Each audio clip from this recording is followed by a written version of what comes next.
Salam kompetensi, membiasakan perubahan dan memperbaharui kebiasaan. Sobat ASN, pada kesempatan podcast BPSDM Kalbar, bincang cerdas bersama narsum inspiratif Kalbar, episode ke-28. Tema kita adalah moderasi beragama, sebuah panggilan spiritualitas, etis hidup beragama, dan gerakan cinta kemanusiaan. Sudah hadir di studio kita Bapak Bartolomeus Arosi SAG, penyelenggara Bimas Katolik, Kantor Kementerian Agama Kota Pontianak. Apa kabar, Pak? Siap, baik. Puji Tuhan. Luar biasa. Sobat ASN, kita akan berbicara tentang moderasi beragama sebagai panggilan spiritualitas, etis hidup beragama, dan gerakan cinta kemanusiaan. Ya, Pak Rosi, kita tahu sekarang Kementerian Agama kan sedang menggalakkan moderasi beragama yang nantinya akan menuju ke program cinta kasih, ya, kurikulum cinta. Nah, tapi sebelumnya mungkin banyak sobat ASN ini belum mengetahui apa itu moderasi beragama. Mungkin bisa dijelaskan secara komprehensif, Pak. Silakan. Baik, terima kasih. Salve untuk sobat ASN semuanya. Tema kita memang sangat menarik dan relevan untuk kita. Moderasi beragama, sebuah panggilan spiritual etis hidup beragama dan gerakan cinta kemanusiaan. Tema ini tidak secara spontan saja terjadi. Ya.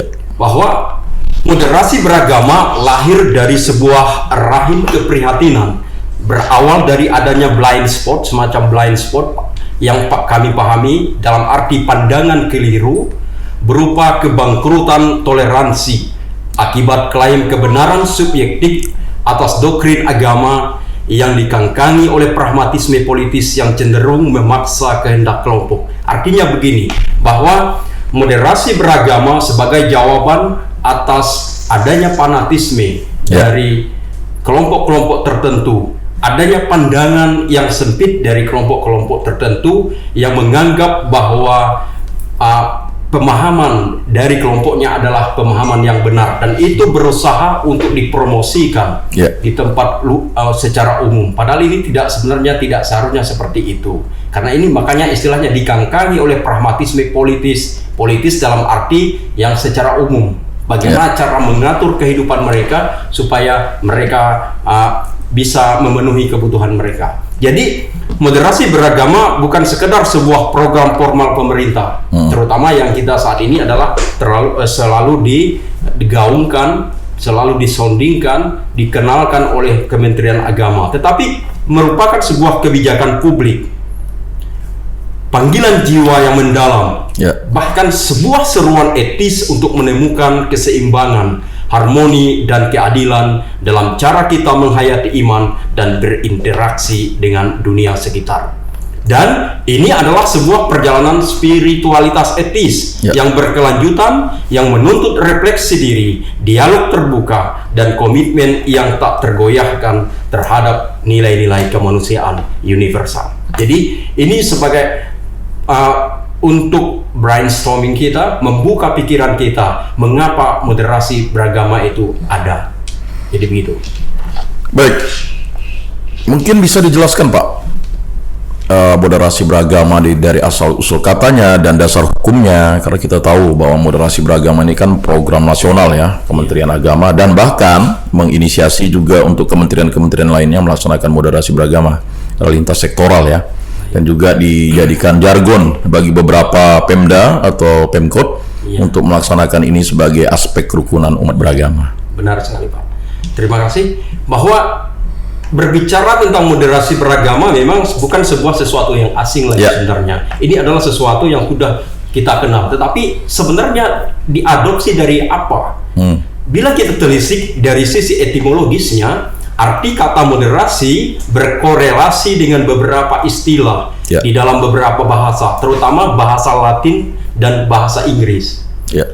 Patut diduga bahwa akar kata moderasi itu berasal dari bahasa Latin moderatio, yang pada dasarnya berarti tidak berkelebihan dan tidak berkekurangan. Jadi berada pada porsi yang sama. Dalam arti itu, kata moderatio mengandung arti proporsional. Proporsional, cukup, dan memenuhi standar. Arti moderasi yang senada dengan arti kata moderatio itu kita temukan juga dalam bahasa Inggris, yakni moderation, yang diterjemahkan dengan kata moderasi dalam bahasa Indonesia. Nah, terjemahan untuk kata moderation ini dalam bahasa Indonesia adalah sikap sedang, sikap tidak berlebih-lebih. Persisnya dalam Kamus Besar Bahasa Indonesia, kalau kita membuka itu ada di sana dikatakan bahwa moderasi itu diartikan sebagai pengurangan kekerasan atau penghindaran keekstriman. Nah, jadi di situ dengan kata lain bahwa moderasi itu adalah berada di jalan tengah. Jadi dia tidak memilih opsi salah satu opsi. Baik. Jadi begitu. Kata yang senada dengan arti moderasi tersebut itulah yang sering kita dengar dengan istilah moderat.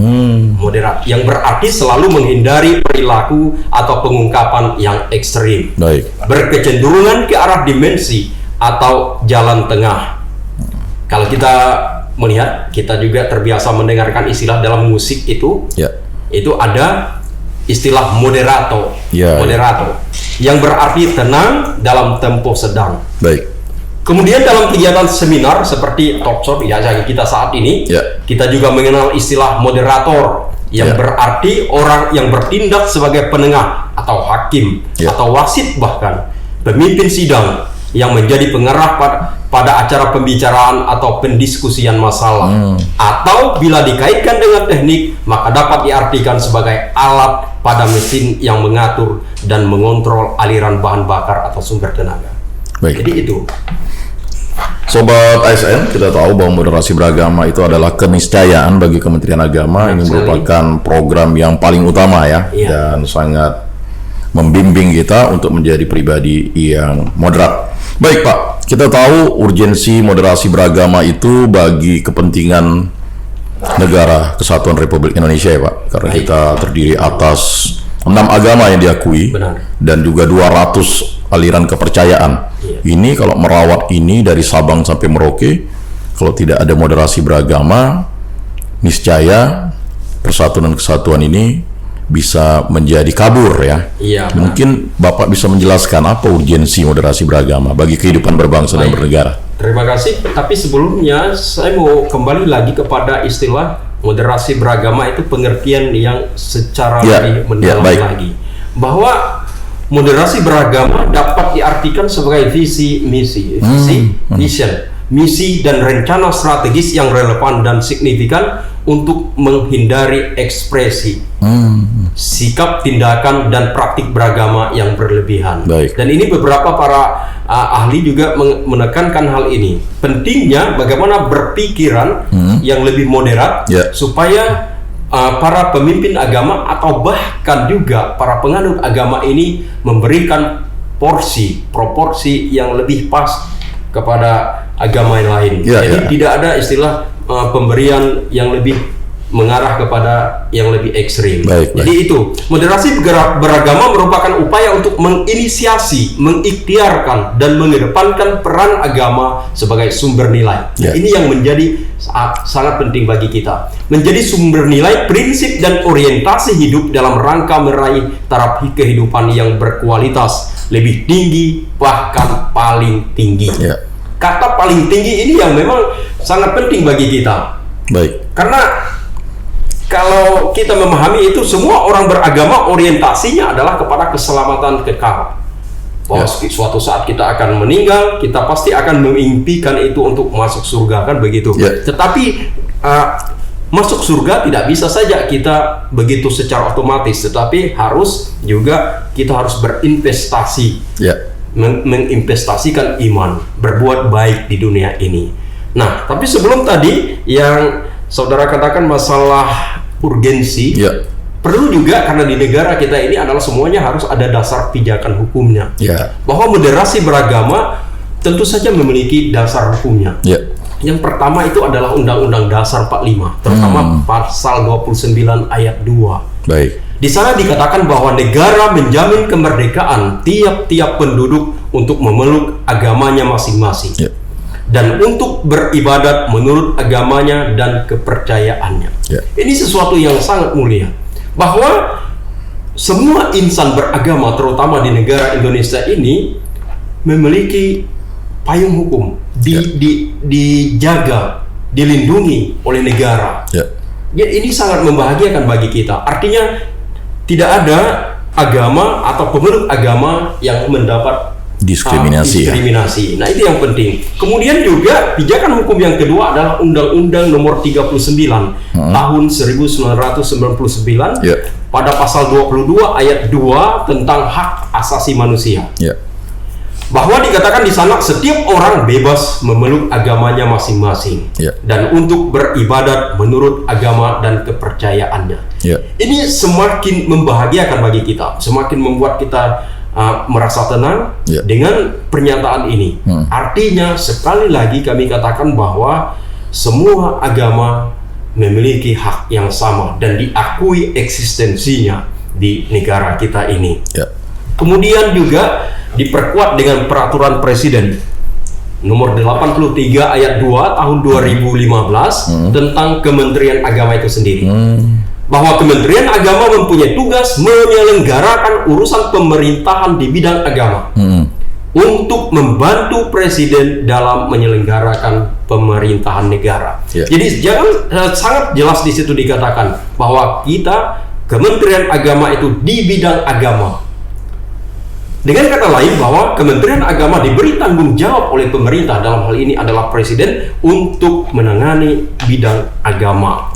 Dan ada juga peraturan presiden nomor 18 tahun 2020 pada lampiran 3 tentang RPJMN 2020 sampai 2024 yang menyatakan bahwa program atau prioritas memperkuat moderasi beragama yang bertujuan untuk mengukuhkan toleransi, kerukunan dan harmoni sosial menjadi tanggung jawab Kementerian Agama. Kembali lagi di sana Perpres itu menyatakan bahwa bagaimana kebijakan strategis presiden memberi tanggung jawab kepercayaan kepada Kementerian Agama untuk mengukuhkan toleransi, kerukunan dan harmoni sosial. Dan dasar hukum yang paling penting juga adalah yang tidak kalah penting adalah peraturan Menteri Agama itu sendiri.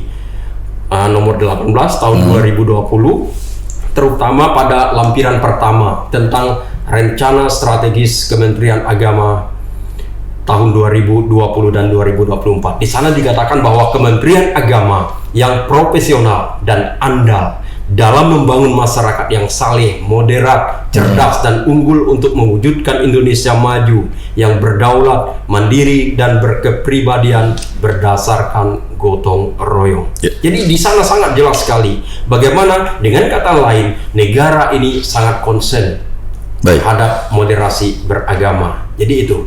Tapi nanti mungkin bisa ditambahkan masalah urgensi. Bisa.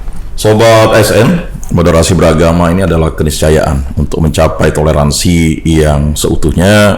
Kementerian Agama melihat moderasi beragama ini merupakan suatu proses jalan bersama ya. Dan dari toleransi kita akan mencapai kerukunan, dan dari kerukunan kita akan mencapai persahabatan, dan yang paling tertinggi itu adalah persaudaraan ya Pak ya. Benar. Ya Pak, tadi kan Bapak mengatakan dasar hukumnya sudah jelas. Jadi artinya ketika ditetapkan oleh negara moderasi beragama ini adalah salah satu cara merawat toleransi dan kerukunan untuk mencapai persahabatan yang sejati dan persaudaraan sebangsa dan setanah air. Nah, mungkin ada urgensi yang paling esensi dari moderasi beragama. Mengapa wajib dilaksanakan oleh seluruh negara dan seluruh bangsa serta masyarakat? Silakan Pak.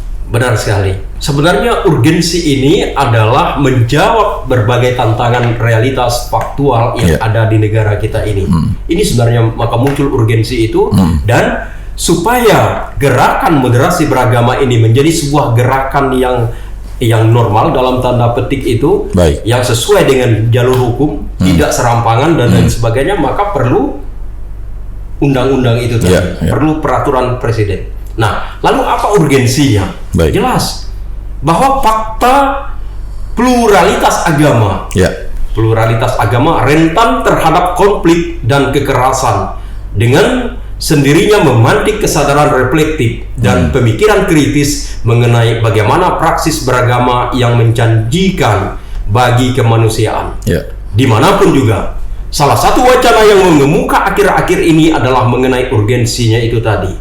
Dengan kata lain bahwa urgensi moderasi beragama itu adalah jawaban atas ketidakpastian beberapa pemeluk agama yang merasa didiskriminasi, merasa kurang diperhatikan. Ya. Yang barangkali bukan kesalahan negara itu sendiri, tetapi mungkin prosedur-prosedur atau sistem yang belum diikuti. Ya. Bila keselamatan lahir dan batin, ketentraman, kedamaian, keutuhan diri kini dan kelak diyakini sebagai tujuan final manusia beragama, maka praksis beragama yang kontra dengan tujuan tersebut adalah yang dehumanistik karena ekstremistik. Dehumanistik, jadi akhirnya dekadensi moral, dekadensi kemanusiaan jadi merendah. Jadi tidak diperhatikan lagi karena orang lebih kepada ekstrem. Ya. Nah, karena itu praksis agama perlu senantiasa bertumbuh dari dan berakar dalam pengalaman sehari-hari yang direfleksikan sampai pada tataran religiositas. Dalam arti dikaitkan dengan misteri-misteri terdalam kehidupan. Yang sangat jelas sekali bahwa bagaimana urgensi moderasi beragama itu adalah menjadi sebuah refleksi spiritual nanti. Arahnya akan ke sana. Ya. Dalam konteks pluralitas, moderasi beragama tampak relevan dan signifikan. Untuk merengkuh tujuan final dan ideal agama tersebut karena justifikasinya pada toleransi dan signifikansinya untuk menolak ekstremisme. Baik. Nah, dalam keyakinan iman kita, terutama karena kita berbicara sedikit menyinggung masalah iman gereja Katolik, bahwa Tuhan, God, Deus, Theos, Gusti, Dewa, atau dalam istilah kita, Jubata, sebagai sosok yang misteri, maha kuasa, maha lain itu. Maka moderasi beragama tampak signifikan sebab menuntun kita untuk senantiasa bertumbuh dalam sikap kedewasaan iman. Ini yang sebenarnya menjadi tekanan, kedewasaan iman. Bukan hanya masalah secara fisik, tetapi lebih kepada hal spiritual, yakni iman yang mewarnai kehidupan konkret secara proporsional. Baik. Nah ini, iman yang memerdekakan orang lain dari kepicikan dan kenaifan yang infantil atau kekanak-kanakan. Sebaliknya, pola hidup beragama yang tertutup terhadap pluralitas dan terjebak dalam narasi-narasi intoleran hanya akan membuat iman menjadi kerdil. Tidak relevan untuk memaknai pengalaman hidup konkretnya. Akibatnya, orang memandang dan memperlakukan agama hanya sebagai identitas ataupun ritual formal. Baik. Praksis, sikap, dan pola beragama seperti itulah yang justru membuat agama akrab dengan segala bentuk ekstremisme dan berkecenderungan kepada kekerasan dan bahkan radikalisme ekstrim. Dan inilah yang akhirnya radikalisme ekstrim itu apabila sudah berada pada level akut, inilah yang menjadi terorisme. Nah, ini yang menjadi ketakutan kita. Urgensi moderasi beragama sekali lagi dituntut dalam hal ini. Sobat ASN, moderasi beragama merupakan bukan temuan baru sebenarnya. Ini sudah berlangsung di Nusantara sangat lama. Moderasi beragama itu digali dari tradisi kepercayaan yang begitu luar biasa. Akarnya diambil dari kehidupan masyarakat Nusantara dan dibawa ke Indonesia. Dan mungkin banyak yang tidak merasa bahwa moderasi beragama itu sudah berproses ya Pak ya. Iya, benar. Dan kesempatan ini juga kita akan menggali spiritualitasnya, di mana moderasi beragama ini berakar dari suatu kepercayaan terhadap Sang Ilahi. Karena semua agama memiliki kepercayaan terhadap Sang Alik. Dan ini menjadi modal yang utama, iman sesuai dengan sila pertama ketuhanan Yang Maha Esa. Baik Pak Bara, kita akan lebih menggali ke spiritualitasnya ya, moderasi beragama. Mungkin banyak juga sobat ASN ini yang melihat moderasi beragama itu kan hanya sebagai program pemerintah, ya kan? Tetapi sebenarnya moderasi beragama ini sudah diterapkan oleh seluruh warga negara Indonesia, karena negara kita negara Pancasila. Dan secara langsung dan tidak langsung, sadar dan tidak sadar, kehidupan moderasi beragama ini sudah sangat teratur sebenarnya di negara kita ya Pak. Benar. Cuman mungkin segelintir orang saja yang mengatakan terjadinya diskriminasi, terjadinya mungkin eksploitasi agama, atau menggunakan dogma-dogma agama untuk membenarkan klaim-klaim sepihak atau untuk kepentingan politik. Nah, mungkin bisa dilihat makna spiritualitasnya Pak dari moderasi beragama. Nah, tentu saja spiritualitas adalah urat nadi dari sebuah pemikiran seseorang. Jadi kalau orang memiliki spiritualitas, roh yang menguatkan kita, maka orang bisa bertindak. Tergantung rohnya. Baik. Kalau rohnya baik, maka tindakan juga, pikiran juga baik. Begitu juga sebaliknya kalau rohnya kurang baik. Nah, tetapi dalam konteks ini adalah moderasi beragama memiliki spiritnya, rohnya itu adalah diharapkan dari ajaran agama masing-masing. Baik. Yang sebenarnya ajaran agama masing-masing itu tidak pernah, ini penekanan kita, tidak pernah mengajarkan ekstremisme, tidak pernah mengajarkan tentang radikalisme, tidak pernah mengajarkan tentang benci kepada orang lain. Tetapi semuanya adalah mengajarkan kasih, damai, dan keadilan. Dan tiga tiang inilah yang membuat pilar-pilar kekuatan untuk kita melaksanakan moderasi beragama itu sendiri. Nah, maka istilah kami pernah kami menulis, ada istilah akar spiritualitasnya. Jadi akar spiritual moderasi beragama. Beberapa yang kami melihat adalah internalisasi atas eksistensi yang ilahi. Bagaimana kehadiran Allah, kehadiran Tuhan itu diinternalisir, dibatinkan.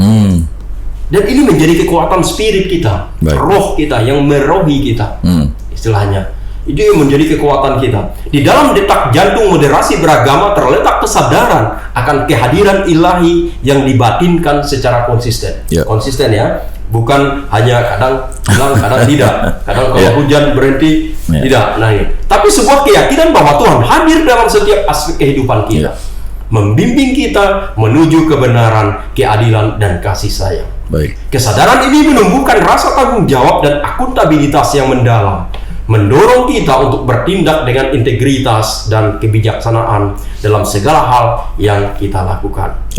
Nah, di samping itu tadi, bahwa akar spiritualitasnya itu juga adalah kerendahan hati dan keterbukaan. Dan ini menurut kami adalah sesuatu yang sangat penting. Karena kerendahan hati dan keterbukaan ini menjadi sebuah barang mahal untuk saat ini. Orang susah untuk rendah hati kan, susah untuk terbuka.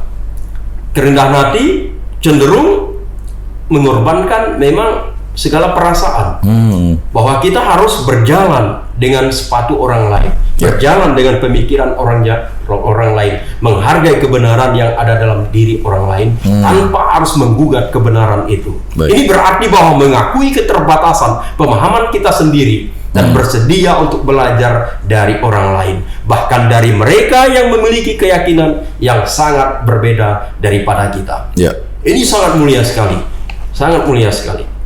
Termasuk juga ada kasih sebagai kekuatan dan pendorong. Itu yang seperti yang kami katakan tadi, bahwa tanpa kasih ini kan pemberian diri. Seperti yang saat ini yang Menteri Agama sekarang mempromosikan, menggaungkan supaya kurikulum cinta itu diterapkan di mana-mana. Ini yang sangat luar biasa. Jadi dengan adanya kasih, orang akan melihat yang lain menjadi sahabat, menjadi mitra, menjadi makhluk ciptaan Allah yang sama. Jadi moderasi beragama menjadi keseimbangan antara berbagai aspek kehidupan spiritual dan duniawi kita, antara hak dan tanggung jawab kita, antara kebutuhan individu dan kebutuhan kolektif. Upaya ini bertujuan untuk menghindari ekstremisme dan fanatisme, mencari jalan tengah yang adil dan bijaksana, yang menghormati martabat dan hak semua orang. Inilah akar yang penting juga, yang disebut dengan keseimbangan sebagai prinsip panduan, balancing. Maka tadi istilah moderasi beragama, moderatio, seimbang, jalan tengahnya. Jadi begitu. Sobat ASN, kita akan lanjutkan setelah pesan-pesan berikut ini. Sobat ASN, kita masih membahas tema moderasi beragama, sebuah panggilan spiritualitas etis hidup beragama dan gerakan cinta kemanusiaan. Baik Pak Bara, tadi sudah dijelaskan panjang lebar definisi moderasi beragama, urgennya, dasar hukumnya, kemudian juga spiritualitasnya. Nah sekarang ini sangat menarik ya, karena kita ada kurikulum cinta. Iya. Dan ini merupakan aplikasi sebenarnya dari penerapan moderasi beragama yang sinergis. Karena tanpa kasih itu sia-sialah semuanya. Karena kan moderasi beragama adalah berjalan bersama, ya kan, tidak ke kanan, tidak ke kiri. Benar. Maksud awalnya, tetapi tetap berjalan bersama. Semua agama, semua kepercayaan, semua pihak ini berjalan bersama untuk menciptakan kerukunan yang kalau bisa konsisten, kata Pak Bara tadi. Baik, kita tahu bahwa sebuah panggilan spiritualitas dan juga untuk mencapai itu hidup beragama dan gerakan cinta kasih itu kan membutuhkan konsistensi. Dan salah satu caranya yang efektif sekarang ini adalah moderasi beragama, karena itu berasal dari kebudayaan bangsa sendiri yang sudah memang berbineka tunggal ika. Dan tidak pernah di Nusantara ini terjadi sebenarnya konflik agama. Kalau mulai dari Nusantara hanya konflik politik dan kekuasaan saja kalau kita lihat. Dan ini berbeda dengan negara-negara lain. Negara kita ini hampir tiada konflik agama sebenarnya. Kalau yang ekses-ekses itu mau dibawa, hanya ada kepentingan, rupanya masalah, ya bukan kata sepele ya, hanya masalah penguasaan tanah, lahan, lalu dibawa pada ujung-ujungnya konflik. Mungkin hanya masalah ketersinggungan pribadi-pribadi dibawa, ya kan. Nah mungkin bisa dipaparkan secara lebih komprehensif untuk tentang moderasi beragama sebagai suatu panggilan dan jalan gerakan untuk mencapai ke kurikulum cinta ini. Baik, terima kasih. Bahwa moderasi beragama adalah sebuah panggilan spiritualitas etis, ya kan? Hidup beragama dan gerakan cinta kemanusiaan. Jadi dua ini yang harus menjadi kekuatan dalam moderasi beragama, yakni spiritualitas etis. Spiritualitas etis berarti hal-hal yang berkaitan dengan bagaimana kita harus menghidupi hidup spiritualitas kita ini secara etis, secara baik, secara konsisten, dan berdasarkan gerakan cinta itu tadi. Nah, tentu saja hal semacam ini perlu tiang penopang. Tiang penopang inilah yang disebut dengan pilar etis moderasi beragama. Baik. Pilar etis ini adalah beberapa hal. Pertama, keadilan sebagai batu pijakan. Nah, kenapa terjadi diskriminasi? Kenapa terjadi demonstrasi? Kenapa terjadi hal-hal lain yang destruktif? Dasarnya adalah karena ketidakadilan itu sendiri. Maka keadilan mesti menjadi batu pijakan. Keadilan adalah landasan etis dari moderasi beragama, sebuah komitmen untuk memperlakukan semua orang dengan adil dan setara, untuk menegakkan hak-hak mereka yang rentan dan terpinggirkan, dan untuk melawan segala bentuk diskriminasi dan penindasan. Jadi keadilan ini menjadi urat nadi. Sekali lagi kami katakan, urat nadi kekuatan. Dan tanpa keadilan, inilah tadi, maka kaos akan muncul. Konflik terjadi karena apa? Karena masing-masing mempertahankan otoritasnya, akhirnya konflik menjadi ketidakadilan. Dan lawan ketidakadilan adalah keadilan. Muncul supaya ketidakadilan ini tidak terjadi, maka muncullah toleransi sebagai jawabannya. Bahkan juga sebagai jembatan. Toleransi sebagai jembatan itu apa maksudnya? Bahwa yang menghubungkan berbagai agama dan budaya, sebuah sikap hormat dan apresiasi terhadap perbedaan, sebuah pengakuan bahwa keragaman adalah sumber kekuatan dan kekayaan kita. Toleransi tidak berarti menyetujui semua keyakinan dan praktik, dan itu harus kita pikirkan. Bukan berarti bahwa kita bertoleransi lalu kita juga mengiyakan semuanya, tidak. Bukan begitu maksudnya. Tetapi bahwa selama mereka tidak membahayakan, selama gerakan itu tidak membahayakan, merugikan orang lain, maka toleransi itu masih berada pada level yang masih normal. Nah, lalu selain itu juga apa panggilan etisnya? Empati sebagai kekuatan pendorong. Empati adalah kekuatan pendorong atau daya pengungkit yang memaksa, saya bilang memaksa dalam tanda petik ya, memaksa kita dalam sebuah kesadaran untuk memahami dan merasakan penderitaan orang lain. Berjalan menggunakan sepatu mereka, bertindak dengan kasih sayang dan solidaritas. Empati memungkinkan kita untuk mengatasi hambatan aneka a priori yang kurang menguntungkan dan stereotip demi membangun hubungan yang lebih dalam dan bermakna dengan orang-orang dari semua lapisan masyarakat. Jadi rasa empati itu harus ada. Kita harus bisa melihat, wah saya terlibat. Inilah empati didorong oleh, selalu kami katakan itu sense of belonging. Rasa memiliki, rasa terlibat dalam penderitaan orang lain. Karena kalau sudah tidak terlibat, tertutup, ini yang ngeri. Nah, kemudian juga apa pilar etisnya itu? Non kekerasan. Sebagai pilihan sadar kita, bahwa non kekerasan atau non violence adalah pilihan sadar untuk menyelesaikan konflik dan perbedaan melalui dialog, negosiasi, dan rekonsiliasi. Kembali konsilium, bersatu kembali, adalah sebuah komitmen untuk menolak kekerasan dalam segala bentuknya, baik fisik, verbal maupun struktural, demi meraup solusi damai yang menghormati martabat dan hak orang lain. Jadi moderasi beragama sebagai panggilan spiritualitas hidup beragama ini menjadi sebuah panggilan yang tadi Anda katakan keniscayaan. Tidak boleh tidak, harus kita lakukan. Jadi itu. Kemudian juga dari tadi dikatakan dari spiritualitas etisnya kepada gerakan cinta kasih. Apa maksudnya? Bahwa tapi sebelumnya kita harus memahami apa sebenarnya istilah etis itu kan. Dari bahasa Yunani, ethos yang berarti karakter, watak, dan akhlak. Dalam bahasa Indonesia memiliki arti berkaitan dengan tata nilai moral yang diakui oleh masyarakat. Jadi etis itu adalah sebuah istilah yang merujuk pada perilaku dan tindakan yang sesuai dengan nilai-nilai moral. Apa itu tadi? Kasih sayang, termasuk juga itu cinta. Dalam konteks ini, etis berkaitan dengan penilaian moral terhadap suatu tindakan dari sudut pandang kebaikan dan keburukannya. Lalu moderasi beragama sebagai panggilan spiritualitas hidup, etis hidup beragama itu apa? Kembali lagi kepada sikap toleransi. Tolerare membiarkan yang lain, tetapi ada juga batas-batas toleransi itu, seperti yang kami katakan tadi, bahwa tidak membiarkan juga secara bebas untuk mengekspresikan toleransi itu. Apabila juga merugikan orang lain, itu juga tidak lagi kepada toleransi. Nah, jadi moderasi beragama adalah kunci untuk mewujudkan toleransi itu, perdamaian, baik di tingkat lokal, nasional, bahkan juga global. Nah, berkaitan dengan moderasi beragama sebagai gerakan cinta kemanusiaan, ini yang kami melihat ini sangat menarik.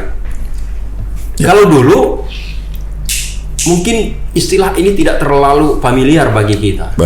Masalah gerakan cinta kemanusiaan ini. Tetapi sebenarnya sudah ada sejak dulu, hanya mungkin dengan terminologi atau istilah yang berbeda. Esensi dari moderasi beragama adalah menjaga martabat manusia sebagai makhluk mulia ciptaan Tuhan. Ini tadi penghormatan, kesadaran akan adanya orang lain itu sebagai makhluk ciptaan Tuhan yang sama. Ini adalah upaya untuk mewujudkan perdamaian, empati, dan saling menghargai perbedaan keyakinan. Moderasi beragama menghormati setiap perbedaan dan menjaga keutuhan 4 pilar bangsa. Itu kita tahu semua kan, Undang-Undang Dasar 45, Pancasila, NKRI, dan Bhinneka Tunggal Ika. Jadi dengan mengamalkan moderasi beragama, masyarakat dapat hidup berdampingan secara harmonis, menghormati, bekerja sama untuk mencapai tujuan bersama yang saling menguntungkan. Dengan kata lain, penguatan moderasi beragama pada dasarnya bertujuan untuk menghadirkan negara sebagai rumah bersama yang adil dan ramah bagi bangsa Indonesia untuk menjalani kehidupan beragama yang rukun, damai, dan makmur. Jadi itu. Sobat ASN, kita tahu bahwa panggilan hidup semua umat manusia adalah hidup rukun, damai, dan sejahtera. Tapi di negara kesatuan Republik Indonesia ini, salah satu cara yang sangat efektif yaitu dilihat, dikaji di dunia kontemporer dan globalisasi ini adalah moderasi beragama. Maka kita tahu cara hidup beragama orang-orang Indonesia ini sangat toleran. Dari Sabang sampai Merauke, ya, semua agama ada, ya, tidak ada agama yang didiskriminasikan. Benar. Walaupun ada akses-akses, tetap langsung ditangani secara komprehensif oleh lembaga-lembaga terkait, ya Pak. Iya. Dan ini merupakan tantangan dari moderasi beragama, bahwa ada sebagian atau bukan sebagian, sekelompok kecil ya masyarakat yang mungkin pemahaman agamanya terlalu ke kiri atau terlalu ke kanan. Iya. Dan sekali lagi Pak Bara tadi mengatakan bahwa moderasi bukanlah memoderasi agama, tetapi moderasi beragama, cara beragama. Iya. Ya, cara beragama itu artinya bagaimana menganggap manusia itu adalah sesama manusia sesuai dengan dokumen Gereja Katolik, yaitu dokumen kemanusiaan, ya Pak ya. Ini kan luar biasa, yang ditandatangani oleh Paus Fransiskus dan ya imam besar, ya kan, Al-Azhar waktu itu. Dan kemudian juga ada dokumen yang ditandatangani oleh Paus Fransiskus bersama sekarang Menteri Agama, ya, luar biasa, ya, artinya bahwa 6 agama dan 200 kepercayaan hidup berdampingan untuk toleransi dengan cara moderasi beragama. Nah, kita masuk ke tantangan moderasi nih Pak. Baik. Karena memang banyak yang tidak tahu moderasi beragama itu dipikirnya memoderasi agama. Ya. Padahal agama tidak akan bisa dimoderasi karena sudah Benar. pakemnya, dogmanya masing-masing. Benar. Ya kan? Ada agama baru pun ya terserah dogmanya begitu. Yang penting tidak melanggar undang-undang dan konstitusi suatu negara. Benar. Atau melanggar ya kan 4 pilar bangsa kita, yaitu Pancasila, Undang-Undang Dasar 1945, kemudian NKRI dan juga Bhinneka Tunggal Ika. Ya. Baik Pak, mungkin bisa disampaikan apa tantangan moderasi beragama? Pertama, saya sangat setuju apa yang saudara moderator sampaikan atau host sampaikan, bahwa moderasi beragama bukan memoderasi agama. Iya. Orang cenderung berpikir bahwa ini yang salah kaprah. Iya. Bahwa agama dimodernkan. Iya. Tidak bisa, karena beberapa dogma itu memang tidak bisa dimodernkan. Iya. Tapi moderasi beragama dalam arti bagaimana kita harus menghargai agama-agama lain, Pak. Sederhananya begitu.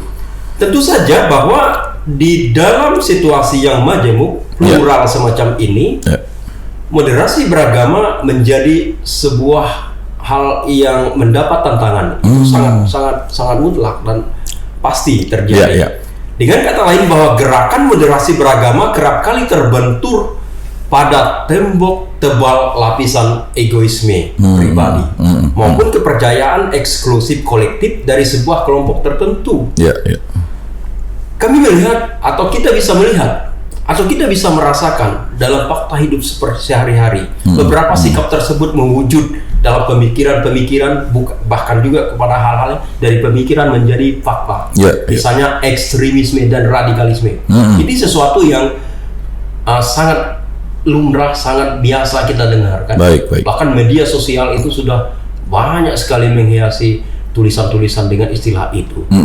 Bahwa ekstremisme dan radikalisme ancaman serius, kita akui, bagi moderasi beragama. Ini menjadi tantangan berat. Karena mereka berusaha untuk memecah belah masyarakat, menyebarkan kebencian dan kekerasan, serta memaksakan ideologi mereka kepada orang lain. Ini yang tantangan yang pertama. Kemudian juga tantangan yang kedua adalah masalah intoleransi dan diskriminasi itu. Intoleransi lawan kata toleransi. Intoleransi tentu saja itu negatif, tapi toleransi itu baik. Dan diskriminasi adalah hambatan yang signifikan bagi moderasi beragama, karena mereka menciptakan iklim ketakutan dan ketidakpercayaan. Bahkan mereka mencegah orang untuk berpartisipasi penuh dalam masyarakat. Nah, ini kecenderungan sering terjadi. Kemudian juga tantangan yang berikut adalah minimnya informasi positif dan literasi tentang agama lain. Saya kira manakala kita semakin banyak mengetahui, mengenal orang lain di luar diri kita, maka kita semakin toleran, kan? Intoleransi itu muncul karena apa? Karena eksklusivisme, kecenderungan kita tidak mau, seperti yang saya katakan tadi, menutup tembok itu tadi, sehingga orang lain tidak bisa melihat kita. Kebaikan-kebaikan itu dan orang lain juga kita anggap tidak ada. Nah, kurangnya pemahaman dan informasi tentang agama dan budaya lain. Yang sekarang Menteri Agama kita sangat konsen dalam hal ini, bagaimana ada kurikulum cinta itu. Kurikulum cinta apa? Bahwa mereka cinta ini kan semua sesuatu yang universal sifatnya. Agama semua mengajarkan tentang cinta, dan ini harus diajarkan oleh semua guru agama terutama, supaya cinta ini menjadi kekuatan terbesar dalam menghidupi atau dalam memanage negara kita ini. Kemudian juga tantangan yang terakhir adalah masalah manipulasi politik. Ini yang ngeri. Fatal ya. Fatal sekali. Manipulasi politik terhadap agama dapat digunakan untuk memecah belah masyarakat dengan melegitimasi atau membenarkan tindakan-tindakan yang tidak adil dan kurang etis. Dalam introduksi kami tadi, itulah yang kami katakan bahwa adanya kebangkrutan intoleransi akibat pragmatisme politis. Orang cenderung untuk memenuhi pundi-pundi politisnya, keinginannya, nafsu syahwat politiknya, maka dia berusaha untuk membenarkan dirinya. Di luar dirinya tidak ada yang benar, hanya dirinya saja. Ini manipulasi politik yang sangat luar biasa. Apakah terjadi di tempat kita ini? Ya, kita bisa menilai sendiri dalam bentuk cara apapun. Jadi begitu, Pak.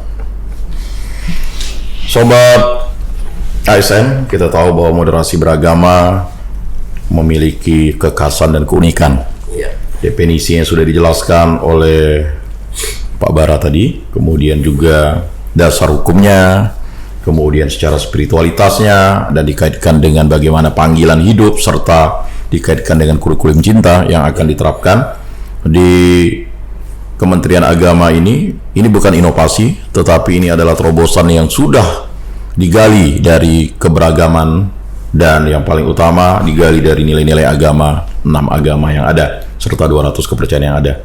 Baik, kita sampailah ke suatu proses untuk menghidupi moderasi beragama ini, Pak, ya. Benar. Artinya moderasi beragama ini kan actionnya yang penting, ya.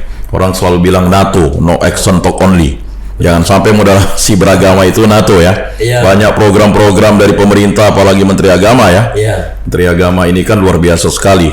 Setiap hari-hari, bahkan hari-hari ritus agama yang sebenarnya tidak dimunculkan ke permukaan, hanya internal, sekarang masyarakat Indonesia tahu, ya, bahwa misalnya ada bulan kitab suci nasional, kan, dia soundingkan dengan mengucapkan, ya, kemudian bulan Rosario. Ini kan merupakan terobosan supaya masyarakat tahu, masyarakat Indonesia tahu bahwa setiap agama ini memiliki bulan-bulan keagamaannya yang membuat masyarakat paham bahwa moderasi beragama ini mengetahui, bukan mengikuti. Terkadang kan orang ini sering salah kaprah, ya kan? Mengetahui katanya mengikuti, padahal sebenarnya mengetahui. Kalau saya mengetahui Bapak puasa, berarti saya tidak menyodorkan Bapak untuk makan. Kalau tahu Bapak akan ke gereja, saya tidak akan mengajak meeting pada saat di gereja. Kalau pada saat sholat, ya kan, kita tidak akan mengajak meeting atau pertemuan atau kumpul pada saat sholat, kan begitu. Atau pada saat bulan purnama, orang Hindu misalnya dia beribadat, kita sudah tahu bulan purnama, kita masih mengajarkan acara kumpul-kumpul, kan akhirnya kan berarti itulah, ya, tidak moderat, ya kan. Artinya seperti itu. Baik, Pak, silakan mau disampaikan untuk para sobat ASN, supaya sobat ASN ini nanti bisa mempraktekkan, ya kan, menjalankan moderasi beragama sesuai dengan the real of the rule yang dilaksanakan di negara kita. Benar. Sangat setuju saya dengan apa yang dikatakan oleh Pak Yakobus tadi, bahwa bagaimana rasionalitas pemikiran-pemikiran tentang moderasi beragama itu menjadi sebuah fakta konkret yang bisa dinikmati oleh orang lain. Baik. Harus diakui bahwa sekarang kita sangat, menurut saya, negara ini sangat menjamin kehadiran agama-agama lain. Jadi bagaimana menghidupi moderasi beragama itu dalam tindakan? Pertama, ada semacam harus pendidikan sebagai alat transformasi kita. Baik.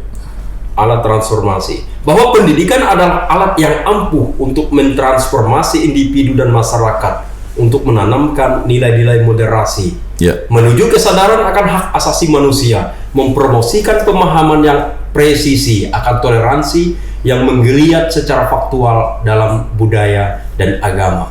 Dalam budaya dan agama. Jadi orang akan paham tentang apa itu moderasi beragama, bagaimana bertindak, harus memang melalui pendidikan, diberi pemahaman yang jelas. Inilah koridor yang tepat kalau kita mau melakukan moderasi beragama. Bahkan juga bagaimana orang harus menghargai budaya-budaya lain, tentu juga melalui pendidikan. Apalagi sekarang, kembali lagi seperti yang Bapak Menteri tadi katakan sebelumnya, ini kan aktus yang sangat jelas bagi kita. Bagaimana kalau sebelumnya kan belum pernah orang mengatakan, para Pak Menteri hari ini, dia kemarin ya mengatakan bahwa selamat atas bulan doa, BKSN, umat Katolik, lalu Rosario. Ini luar biasa. Inilah sebenarnya moderasi beragama yang hidup, moderasi beragama yang jelas, yang faktual. Kemudian bagaimana menghidupi moderasi beragama lain lagi? Yakni dialog. Betul. Berdialog itu perlu. Dialog adalah jembatan yang menghubungkan orang-orang dari berbagai agama dan budaya. Memungkinkan mereka untuk berbagi pengalaman, belajar satu sama lain, sehingga tercipta jembatan penghubung yang mengantar nutrisi kepercayaan dan rasa hormat terhadap orang lain. Jadi jembatan, berdialog seperti kita misalnya, kita berbicara. Hanya yang namanya dialog adalah pembicaraan dua arah yang saling menghormati, menghargai, tidak boleh menggugat kebenaran yang ada di tempat lain. Kalau agama lain mengatakan inilah pemahaman kami tentang cinta, inilah pemahaman kami tentang kasih, inilah bagaimana kami harus melakukan hal-hal yang baik, ya kita harus menghargai. Dan disinilah letak keluhuran moderasi beragama itu sendiri.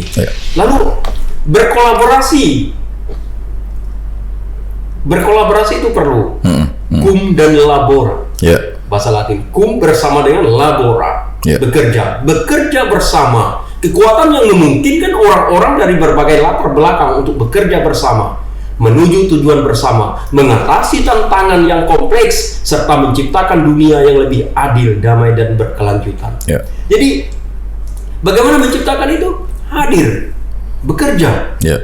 Orang tidak mungkin bekerja yang hanya nampak suara saja kan, tetapi secara fisik bersama. Di RT, di RW, dan lain sebagainya. Karena moderasi beragama tidak hanya muncul dengan perkataan, tapi lebih kepada kehadiran, eksistensi kita. Yang terakhir itu bagaimana membuat moderasi beragama ini menjadi lebih tampak dalam aktus kita, tindakan kita, yakni advokasi sebagai suara kenabian masa kini. Advokasi adalah suara profetis bagi mereka yang tidak memiliki suara. Sebuah komitmen untuk berbicara menentang ketidakadilan, membela hak-hak mereka yang rentan dan terpinggirkan, serta menuntut pertanggungjawaban dari mereka yang berkuasa. Jadi nilai profetis, suara kenabian itu, semua kita dipanggil untuk itu. Bagaimana berbicara tentang keadilan, harus berani. Kepekaan itu yang harus memang nampak. Sense of belonging itu tadi, bagaimana rasa terlibat terhadap penderitaan orang lain, dan bagaimana kita harus menyelesaikan penderitaan itu dengan lebih sempurna, sehingga orang lain juga merasakan inilah saya dihargai. Jadi begitu. Sobat ASN, luar biasa perbincangan kita pada podcast pada kesempatan ini tentang moderasi beragama. Ya, Pak Bara, mungkin closing statement supaya Sobat ASN bisa memahami dan juga menjalankan moderasi beragama seturut kehendak Negara Kesatuan Republik Indonesia. Silakan, Pak. Baik, moderasi beragama adalah sebuah panggilan spiritual etis hidup beragama dan gerakan cinta kemanusiaan. Moderasi beragama adalah panggilan untuk bertindak sebuah undangan untuk menghidupi iman kita dengan cara yang seimbang, adil dan bijaksana, untuk mencintai sesama kita seperti diri kita sendiri. Dan untuk bekerja sama menciptakan dunia yang lebih damai, adil, dan berkelanjutan bagi semua. Ini adalah perjalanan yang menantang, tetapi juga perjalanan yang bermanfaat, yang dapat membawa kita lebih dekat kepada Tuhan dan lebih dekat kepada satu sama lain. Mari kita melakukan atau bekerja untuk kemanusiaan, karena manusia adalah makhluk ciptaan Allah. Oleh karena itu, maka kita harus menghargai makhluk ciptaan Allah itu sendiri. Karena dengan menghargai makhluk ciptaan Allah, berarti kita juga menghargai Tuhan Sang Pencipta. Jadi, begitu closing statement dari kami. Terima kasih. Demikianlah Sobat ASN, bincang-bincang kita bersama Pak Bartolomeusz Arosi SAG, selaku penyelenggara Bimas Katolik Kota Pontianak. Dan semoga bermakna dan bermanfaat dalam hidup kita. Kita akan jumpa kembali pada podcast BPSDN selanjutnya. Salam moderasi beragama, Salve. Salve. Jadi moderasi beragama gini ya.